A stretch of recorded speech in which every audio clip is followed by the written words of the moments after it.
जब हम AutoCAD open करते हैं तो हमारे पास ऐसा इंटरफेस आता है। सबसे पहले हम कुछ बेसिक सेटिंग करते हैं, like unit setup, you and inter करते हैं। अगर आपको में काम करना है तो डेसिमल चूज करिए, प्रिसीजन 0.00 कीजिए और इन सेक्शन स्केल मिलीमीटर। अगर आपको इंच में काम करना है तो यहाँ आर्किटेक्चर लीजिए या इंजीनियरिंग लीजिए।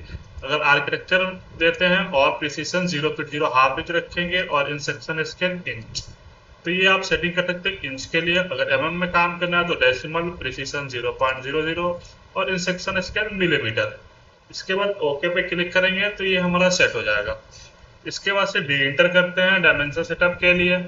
मॉडिफाई पे क्लिक करेंगे और सबसे पहले लाइंस पे आते हैं। अगर आपको ये लाइंस चेंज करना है, लाइन का कलर वगैरह, तो आप यहाँ से कलर भी चेंज कर सकते हैं। लाइन टाइप चेंज करना है तो यहाँ से आप लाइन टाइप भी चेंज कर सकते हैं। ये डायमेंशन लाइन का, इनका बेसलाइन स्पेसिंग चेंज करना है तो वो भी आप चेंज कर सकते हैं। बेसलाइन स्पेसिंग क्या होता है कि डायमेंशन के ऊपर एक और बेसलाइन का डायमेंशन दे रहे हैं, तो वो बेसलाइन स्पेसिंग होता है। अगर आपको इन्हें हटाना है तो आप इसको हटा भी सकते हैं।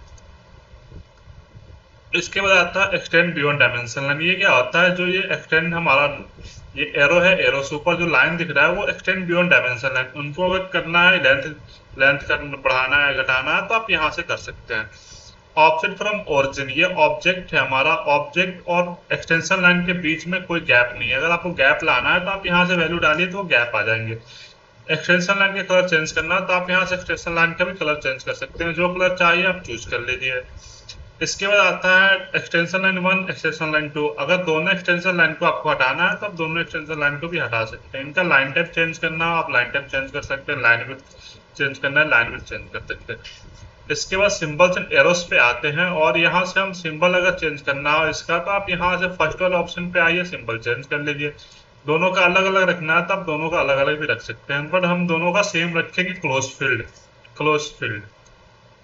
इसके बाद एरो का साइज आपको छोटा बड़ा करना हो तो आप यहाँ से कर सकते हैं एरो का साइज से। इसके बाद अगर टेक्स्ट वाले ऑप्शन में, टेक्स्ट में ये थ्री डॉट दिख रहा है, यहाँ पे जब क्लिक करेंगे तो हमारे पास टेक्स्ट नेम, फॉन्ट नेम का आ जाएगा। जो आपको फॉन्ट नेम चाहिए वो चूज कर लीजिए।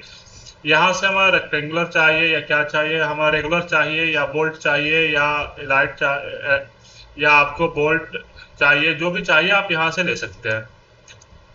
इसके बाद से हमें जो अप्लाई पे क्लिक करेंगे, सेट करने पे क्लिक करेंगे एंड क्लोज कर लेंगे। अगर कलर चेंज करना हो तो आप यहाँ से कलर भी चेंज कर सकते हैं। आपको जो कलर चाहिए आप यहाँ से चूज कीजिए और चेंज कर लीजिए। हाइट चेंज करना हो तो आप यहाँ से हाइट भी चेंज कर सकते हैं।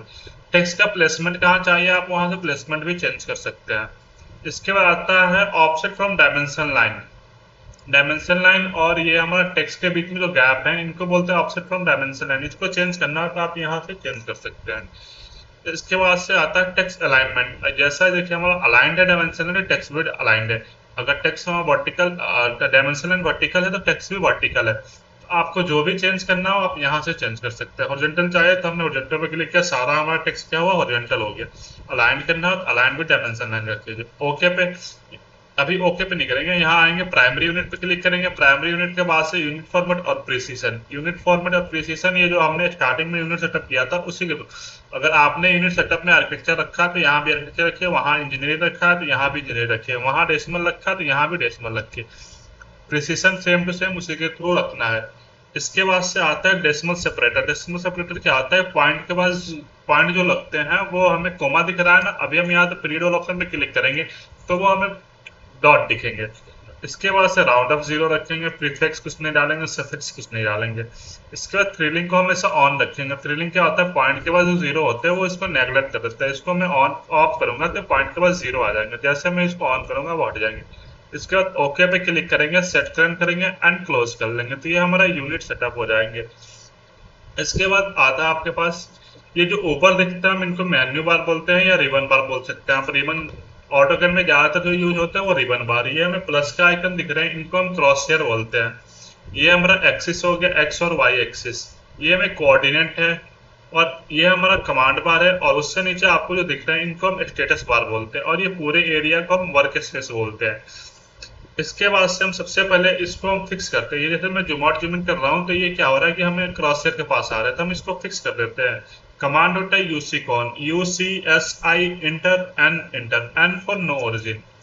इसके बाद जो आपको बॉक्स में दिख रहा है बीच में इनको हम ग्रिड बोलते हैं। ग्रिड को हम F7 से ऑफ करते हैं, ऑर्थो को ऑन करते हैं F8 से। और स्नैप F3 से ऑन ऑफ करते हैं और ऑब्जेक्ट ट्रैकिंग F11 से ऑन ऑफ करते हैं। तो ये थोड़ा ये बेसिक सेटिंग हमें करने होते हैं स्टार्टिंग में। इसके बाद से अगर आपको लाइन ड्रॉ करना है, एल इंटर करते हैं हम। सबसे पहले लाइन ड्रॉ करने के लिए एल इंटर करेंगे, पॉइंट मार्क करेंगे, next point direction value inter.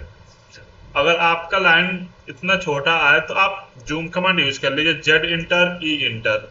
जैसे जूम कीजिएगा वो लाइन आपके सामने आ जाएगी। या फिर आपका कोई लाइन खो भी जाता है ना, फिर भी आप जेड इंटर ई इंटर कीजिए, वो लाइन आपके सामने आ जाएंगे। तो हमने लाइन जो ड्रॉ किया है इसको अगर मेजर करना हो तो DLI dimension linear DLI inter करेंगे, फर्स्ट पॉइंट क्लिक करेंगे, सेकंड पॉइंट क्लिक करेंगे और डायरेक्शन क्लिक कर देंगे। ऐसे आप डायमेंशन लीनियर भी थे, आप डायमेंशन कर सकते हैं। ये जो पंजे का ऑप्शन आ रहा है ये कैसे आ रहा है, यहाँ पे देखिए पेन का ऑप्शन है, जैसे इस क्लिक करेंगे तो पंजे का ऑप्शन आ जाएगा। या आप शॉर्ट की यूज कर सकते हैं, P इंटर करके पेन, तब भी ये आ जाएगा पेन। इसको डिलीट करने के लिए अगर डिलीट करना होगा तो ई इंटर कीजिए, ऑब्जेक्ट सेलेक्ट कीजिए, एंटर, तो ये इरेज हो जाएंगे। अगर वापस लाना है तो कंट्रोल जेड कीजिएगा तो फिर ये वापस आ जाएगा। इसके बाद आता है, देखिए एक हमारे पास ब्लू बॉक्स आ रहा है, एक हमारे पास ग्रीन बॉक्स आ रहा है। इन दोनों में फर्क है। ब्लू बॉक्स क्या आता है, जब तक ऑब्जेक्ट उसके अंदर ना आए। देखिए मैंने हाफ सेलेक्ट कर रहा हूँ फिर भी नहीं आ रहा। अगर मैं इसका छोटा सा ही पार्ट छोड़ दूँ तो ये नहीं आएंगे। जब तक पूरा ऑब्जेक्ट इसके अंदर नहीं आएगा तब तक वो ऑब्जेक्ट सेलेक्ट नहीं होगा। और जो ग्रीन बॉक्स होते हैं वो क्या होते हैं कि हल्का सा भी अगर हम ऑब्जेक्ट पे सेलेक्ट करेंगे तो वो पूरा सेलेक्ट हो जाते हैं। दोनों में ये फर्क है कि ग्रीन बॉक्स बस हल्का सा टच करता है तो वो पूरा ऑब्जेक्ट हमारा सेलेक्ट होता है। ए इंटर करेंगे, इसको सेलेक्ट करेंगे एंड इंटर कर लेंगे तो ये इरेज हो जाते हैं। लाइन ड्रॉ करेंगे, L enter, first point mark करेंगे, next point direction 50 enter and minimize करेंगे। फिर हमें नीचे के डायरेक्शन में चाहिए तो अपने कर्सर को नीचे लेके जाएंगे एंड 10 इंटर। फिर अगेन हमें 20 ड्रॉ करना, 20 इंटर, अगेन 40 इंटर, 10 हमें डायरेक्शन दिया, 10 inter and 40 inter, again 20 inter and हम फिर यहाँ पे 10 इंटर। हमने ये ज्वाइन तो कर लिया, ये अभी कमांड हमारे पास अटैच है, लाइन हमारा जो भी कमांड है अभी भी हमें लगे हुए हैं इसके साथ ही। तो हम इंटर करेंगे तो हट जाएंगे।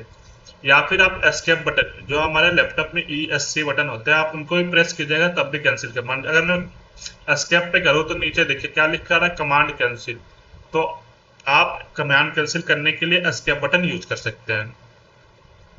ऑल इंटर किया हमने, फिर हमने लाइन ड्रॉ किया और नीचे की तरफ डायरेक्शन दिया हमने और हम 50 mm का लाइन ड्रॉ किए, अगेन 10 mm, ऊपर हमने डायरेक्शन दिया 20 mm, 20 एंड हमें अपने कर्सर से डायरेक्शन देना होता है कि हम किस डायरेक्शन में ले रहे हैं। वो डायरेक्शन हम देंगे यहीं से 10 एंड 50, 10, 40, 10, 20, अगेन 10, नहीं हो 20, अगेन 10 एंड फिर हम लाइन लेंगे, एल इंटर करेंगे। हमने एक और लाइन ड्रॉ किया यहाँ 50 mm, again 50, 40 mm, again 40 mm, again 40 mm and 10 inter. हमने 10 लिया, यहाँ से हमने स्टार्टिंग में 50 लिया, फिर 50, अगेन 10 ऊपर गया, फिर हम 40 साइड में आए, फिर ऊपर के डायरेक्शन में 40 एंड 10। ऑल इंटर करेंगे, फिर लाइन लेंगे हम 50, 10, 50 एंड 10। ऑल इंटर किया, फिर से हमने लाइन लिया, पॉइंट मार्क करेंगे, डायरेक्शन देंगे 50, 10, ऊपर की तरफ डायरेक्शन दिया 20, 20, 10 एंड हमने फिर से डायरेक्शन दिया 20, 10 and 30, 10 and 20 and no 20, 40। All enter करेंगे, फिर लाइन ड्रॉ करेंगे, यहीं से हम 50, 40, 10, 30, 10, 20, 10, 20, 10 एंड 30, 10 एंड 40। ऑल एंटर किया, लाइन लिया हमने फिर से 50, again 50, again 50 and 50। All enter करेंगे 10 mm, 20 एंड फिर नीचे की तरफ हमें डायरेक्शन देंगे 20 एंड 10, फिर ऊपर की तरफ डायरेक्शन देंगे 20 एंड साइड में 20, अगेन 10, अगेन हम करेंगे 20, 10, 20, 10, 20, अगेन 20 एंड कमांड का स्केप। ऑल इंटर लाइन लिया हमने फिर से 75 mm एंड ऊपर की डायरेक्शन में 45 mm, again 25 and 15, 25, 15, 25 and again 15 inter. ऐसे आप ड्राइंग बना सकते हैं। मैं इसको मेजर करूँ, DLI इंटर करेंगे, first point click, second point click and direction click. First point click, second point click, direction click. आपने एक बार कमांड यूज किया DLI, फिर से हमें वही कमांड चाहिए तो हम इंटर करेंगे तो फिर से हमारे रिपीटेड कमांड वही आ जाएंगे। आपको रिपीटेड कमांड लाना है तो अगर आप जो भी कमांड यूज कर रहे हैं अगर फिर से इंटर कीजिएगा तो वो रिपीटेड कमांड आपके आ जाएंगे। ऐसे हम सारे का डायमेंशन कर लेते हैं। ये 50 हमने दिया था और ये 10 था और हमारे यहाँ से और ये थे 50। अगेन हम इसको डायमेंशन देंगे, ये 50 हुआ एंड 10, ये हमारे पास 50 एंड ये 40, 10 एंड ये हमारे 10, 20 और 10 एंड ये 40 हो गया एंड ये हमारे पास 20 है और ये हमारे पास जो डिस्टेंस है वो कितना है, एक सेकंड मैंने दूसरा है, ये जो डिस्टेंस है हमारे पास 10 है। फिर मैं इसको डायमेंशन करूँगा फर्स्ट सेकेंड एंड डायरेक्शन के लिए, फर्स्ट सेकेंड एंड डायरेक्शन के लिए एंटर, फर्स्ट सेकेंड डायरेक्शन के लिए एंटर, फर्स्ट सेकेंड डायरेक्शन के लिए। अगेन इसको हम डायमेंशनिंग करेंगे एंड इसको डायमेंशन करेंगे एंड अगेन इसको डायमेंशन करेंगे एंड ये हो गया। फिर मुझे इसको डायमेंशनिंग करना है तो हम डायमेंशन कर सकते हैं। ठीक है, तो आप इसके स्क्रीनशॉट ले लीजिएगा और आप इसको प्रस्तुत कीजिए कि आपसे बन रहा है कि नहीं।